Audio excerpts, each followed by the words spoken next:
Hi friends, ഇന്നത്തെ video നമ്മൾ record ചെയ്തിട്ടില്ല. അപ്പോൾ അതിൻ്റെ ഒരു സമ്മറിയാണ് ഞാൻ അയക്കുന്നത്. ക്ലിയർലി ഇന്ന് global markets like American, European, Asian markets എല്ലാം നെഗറ്റീവാണ്. ഏഷ്യൻ മാർക്കറ്റ്സ് കാര്യമായിട്ട് നെഗറ്റീവാണ്, ബാക്കിയെല്ലാം സ്ലൈറ്റ്ലി നെഗറ്റീവാണ്. അപ്പോൾ ഇതൊരു ക്ലിയർ ആയിട്ടുള്ളൊരു ബെയറിഷ് വ്യൂ ആണ് തരുന്നത്.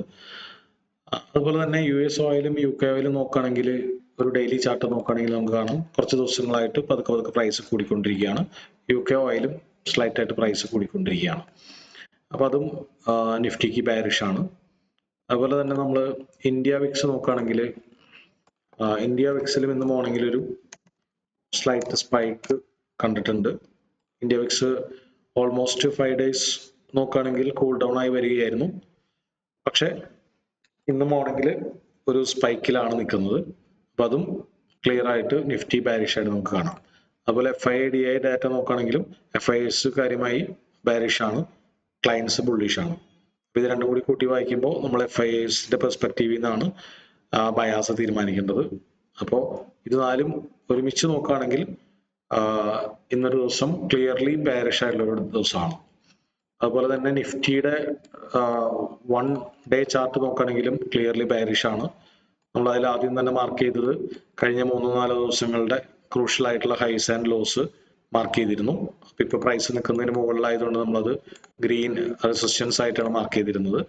അതുപോലെ തന്നെ ഇതിന് തൊട്ട് മുമ്പുള്ള ഇമീഡിയറ്റ് ആയിട്ടുള്ള ഒരു സപ്പോർട്ട് എന്ന് പറയുന്നത് ഈ ഒരു ലോ ആയിട്ടാണ് നമ്മൾ മാർക്ക് ചെയ്തിരുന്നത്. അപ്പോൾ അതിനുശേഷം പിന്നെ നമ്മൾ 30 minutes പോയപ്പോൾ നമുക്ക് ഇവിടെ നല്ലൊരു സപ്പോർട്ട് ഉണ്ടായിരുന്നു. ആ സപ്പോർട്ട് ബ്രേക്ക് ചെയ്തിട്ട് ആണ് മാർക്കറ്റ് നിൽക്കുന്നത്. അപ്പോൾ ആ സപ്പോർട്ട് ഇനിയൊരു റെസിസ്റ്റൻസ് ആവാനുള്ള സാധ്യതയുണ്ട്. അതുപോലെ തന്നെ ക്ലിയർ ആയിട്ടുള്ളൊരു മാർക്കറ്റ് ഡൗൺ ട്രെൻഡിലാണ് പോയിക്കൊണ്ടിരിക്കുന്നത്. മാർക്കറ്റ് ഈ ഒരു ലോ ബ്രേക്ക് ചെയ്ത് ഇപ്പോൾ ക്ലോസ് ചെയ്തിട്ടുണ്ട്. അപ്പോൾ ഒരു set of lower low, lower highs form ചെയ്തിട്ടുണ്ട്. ക്ലിയർ ആയിട്ടുള്ള ഒരു ഡൗൺ ട്രെൻഡ് ആണെന്നുള്ളത് കൊണ്ട് തന്നെ നമുക്ക് മാക്സിമം ബെയറിഷ് ഓപ്പർച്യൂണിറ്റീസുകൾ ഫോക്കസ് ചെയ്യാം. 5 minute പോയി കഴിഞ്ഞാൽ ഈ ഒരു ലോ ബ്രേക്ക് ചെയ്തുകൊണ്ടിരിക്കുന്നേ ഉള്ളൂ. അപ്പോൾ സ്ട്രോങ്ങർ ആയിട്ട് ബ്രേക്ക് ചെയ്തതിന് ശേഷം വീണ്ടും തിരിച്ച് കയറി വരാണെങ്കിൽ ഈ ഫിബൊനാച്ചി 78 അല്ലെങ്കിൽ ഈ ട്രെൻഡ് ലൈനിലൊക്കെ നമുക്ക് നല്ല ട്രേഡിംഗ് ഓപ്പർച്യൂണിറ്റീസ് ഉണ്ട്. ഒരു ട്രേഡിംഗ് ഓപ്പർച്യൂണിറ്റി എന്ന് പറയുന്നത് ഈ ഫ്ലിപ്പ് സോൺ തന്നെയാണ്. മാർക്കറ്റ് ഇവിടെ സപ്പോർട്ടായ സ്ഥലത്ത് തന്നെയാണ്, ഈ ഒരു ലെവലിലാണ്.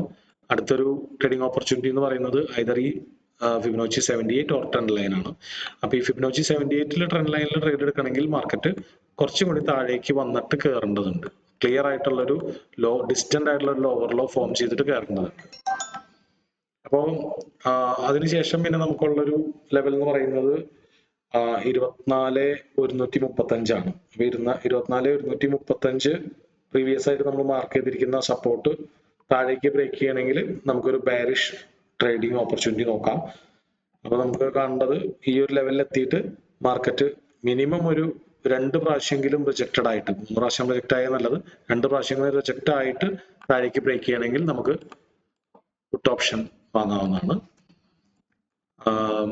ഇനി മാർക്കറ്റ് ഈ ഒരു ലെവലിൽ വന്നിട്ട് നമ്മൾ പഠിച്ച ഒരു റിവേഴ്സൽ കാൻഡിൽസ്റ്റിക് പാറ്റേണോ ഹൈക്കനാഷിയോ തരാണെങ്കിലും നമുക്കൊരു ബെയറിഷ് ട്രേഡ് ഓപ്പർച്യൂണിറ്റി നോക്കാവുന്നതാണ്.